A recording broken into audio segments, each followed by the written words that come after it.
Go ahead, guys. Excuse me, the first few rounds of you couldn't play in that game, but now you are back and healthy. What does it feel like for you to squad with them on Saturday? Yeah, they're a great team. I'm excited for this matchup again. I think they're the number one defense for a reason. You know, they do a lot of special things. Starts up front. Of course, Myles Garrett is one of the best players to ever play his game, and he proves it week in and week out. And their linebackers do a great job. Six is a great linebacker. He's a great player. And then on the back end, they do a good job of having sticky coverage and things like that. So just got to be on our A game and execute at a high level, and I'm excited for the matchup.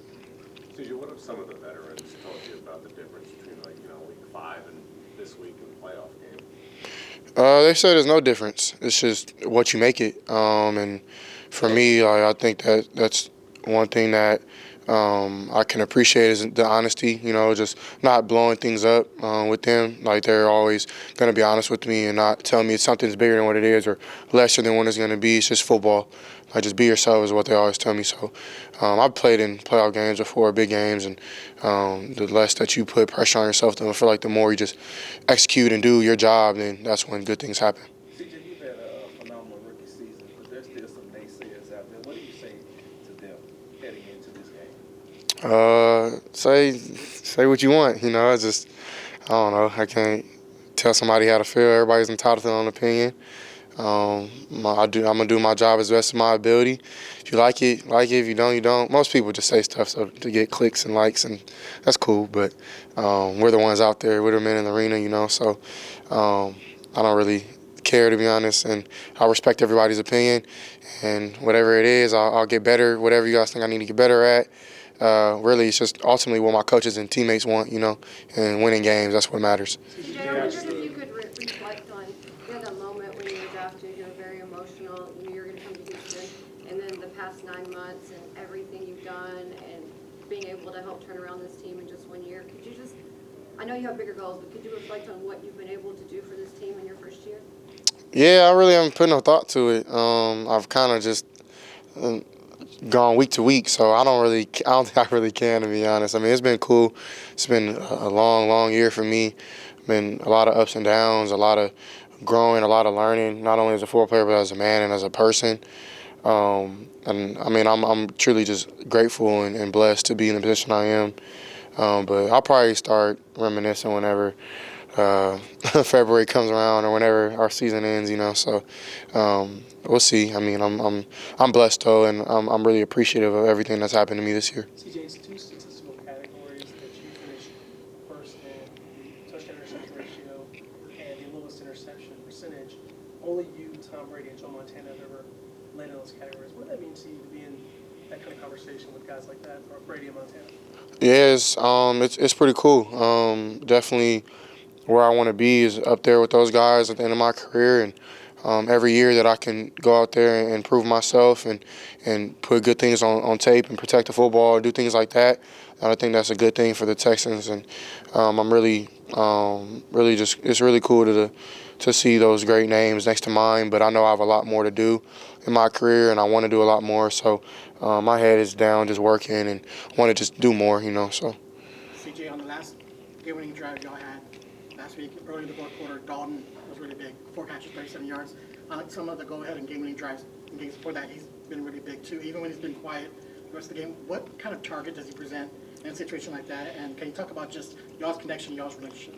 Yeah, Dalton is he's a dog, man. He's a great player, but he's a great person. He's one of the first people that I really like bonded with well when I got here, and he was just honest with me. He was probably like the person to keep it really honest. Like, this is the expectations that you'll have, bro. And I'm like, okay. So I appreciate him for doing that. But he's been a very reliable target. He's somebody who knows how to get open, knows coverage, he knows route depth, how to manipulate somebody, how to get into a certain zone at the right time. So he's just a really smart football player, and I'm really grateful to have him in my first year, you know, learning it with him, and he's going to continue to be a great player. CJ, we didn't get to really talk to you after the Jets game because of the concussion and everything, but that was sort of the last time with you leading the offense that the offense didn't necessarily have his best day. I'm just curious if there was anything from that day that you learned from the time away? If there's any like lessons that y'all able to apply, anything y'all able to improve upon from that moment? Yeah, we really haven't. I mean, I haven't put any thought to it. I was more so focused on my recovery and things like that. So, whatever issues there were, we got them fixed, and that's really all that matters. CJ, you were mentioning how the first time you saw Nico play, you thought he was a superstar. I'm just curious if you, what in particular you saw during that first period you worked out with us. What in particular impressed you most? I would say just his tenacity, like he really didn't talk much, but his mentality, like when he lined up, like you can tell he really wanted to get off the ball. He really put his foot in the ground and he declared where he was going. When he was jumping to catch a fade or something, he was grabbing it with two hands, aggressively putting it away.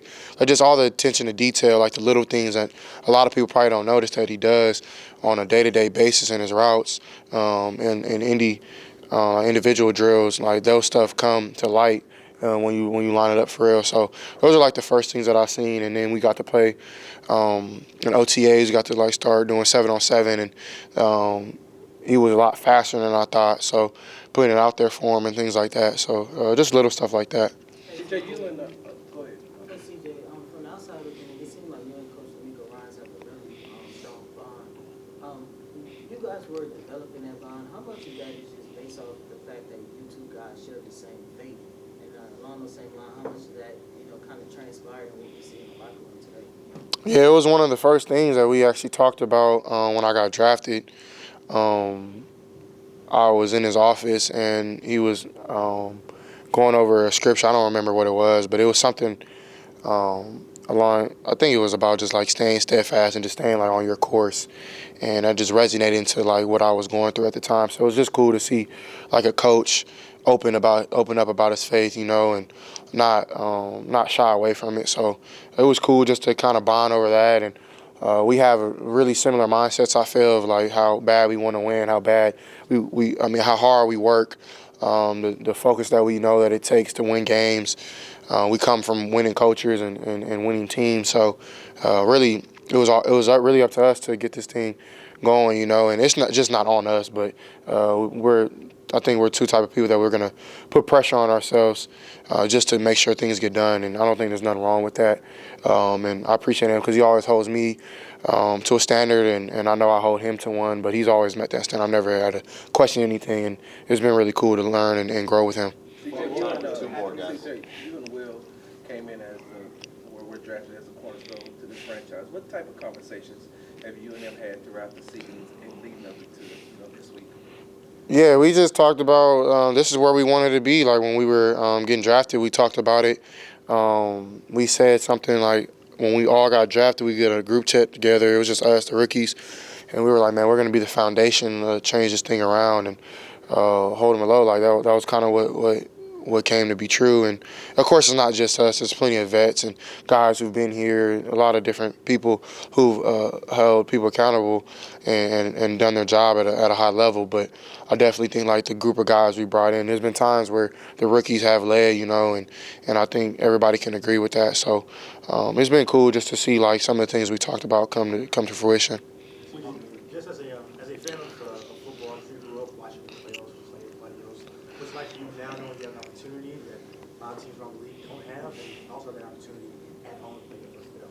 Yeah, it's super cool. I can't wait to see NRG and how loud and excited the fans are going to be. I'm really excited to play my first playoff game, of course, and it's been a goal of mine since I've been a kid. I've always watched it and things like that, like you said. So I'm really excited and just ready to roll. Last one. You mentioned obviously the legal steadfastness to this team. One thing that he has been really consistent on is positive energy. How valuable has that been to you guys throughout the beginning all the way to now? Yeah, it's been great. He's a very positive person.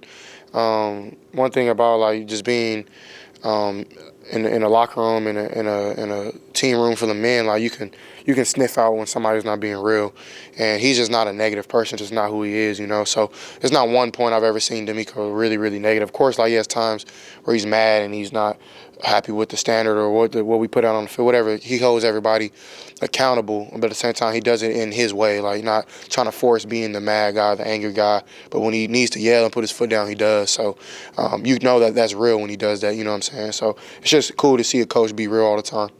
Thank you, CJ. All right, you guys. Thanks, guys.